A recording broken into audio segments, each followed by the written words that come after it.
Let's bring in pro basketball player and human rights activist Enes Kanter Freedom. Thanks so much for being with us this afternoon.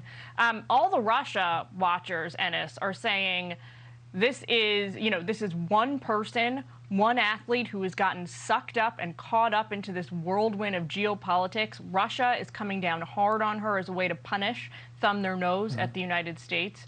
You know very well what it's like to be that one person, that one athlete that gets caught up in this war between two global superpowers. How do you feel about all this?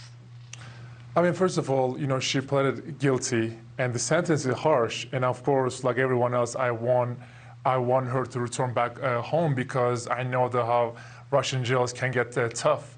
And I know one thing, that she misses the national anthem, every word of that national anthem in that Russian jails. But, I've been following her case very closely. And the one thing that I will say, we cannot be sending a merchant of death, a person who is responsible for thousands of lives by selling illegal weapons in Africa, in Asia, and we cannot trade that horrible human being for her. It's just not a fair trade. And just so everyone at home knows, you're talking about the prisoner swap that's on the table. Of course. Griner and Paul Whelan in exchange for one of Russia's most notorious arms dealers. That's what the State Department has put out for Russia right now. John Kirby told me a minute ago. They haven't really taken it up yet. I mean, it's just not a fair trade. That the person is on the right is responsible for, like I said again, thousands of deaths. It's just not a fair trade. I mean, we can exchange her for someone, important, but we don't give back someone who could actually harm U.S. in the long run, like a terrorist or a weapons smuggler. So it's just not a fair trade. So a moment ago, I asked White House National Security spokesman John Kirby about this. Take a listen to what he said. We're absolutely devoted and dedicated to the task of finding a way to bring Brittney and Paul home back to their families, their friends, her teammates. And we're willing to keep having this discussion with the Russians, but it's got to be a two-way street. What do you make of that? Sounds like he's saying the prospects here are like there's a lot of hope, but no chance.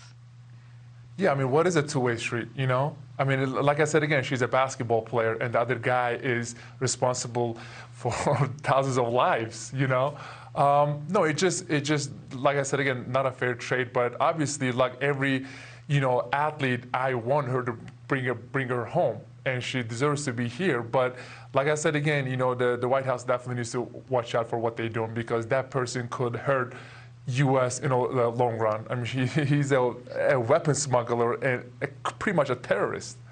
Victor Boot, yeah. So pro athletes like you get sent to the far-flung corners of the world. Who preps you for these situations you're entering? Who tells you? Do you get briefed about the geopolitics, what you're putting at risk, what you're putting on the line, how you should behave, how you should react if you encounter government officials? I mean, people are traveling, obviously, like to Russia, to one of the United States' biggest adversaries. And if you're not getting briefed, who needs to take that on so that this doesn't happen again? I mean, I think, first of all, whoever her agent is needs to, had to brief her and say, you're going to one of the worst dictatorships out there in the world. And I mean, for her to go there and had that cannabis on her was just unacceptable. I mean, even she said it, she's guilty. But at the same time, I think it's just not on her, but it's on the WNBA and also NBA too. I feel like we definitely had to, educate these athletes whenever they leave America, because, they love to sit here and criticize America, but it's not they don't have the same freedom that they have in America and other side of the world. So, I mean, they definitely have to do their education, do their research when they step outside of America. Yeah. All right. Sounds like there are a whole lot of people have to step up. The U.S. government, the WNBA, other sports organizations. Enes, I could talk to you all afternoon, but we got to leave it there. Thank you so much. Of course. Thank you so much. You bet.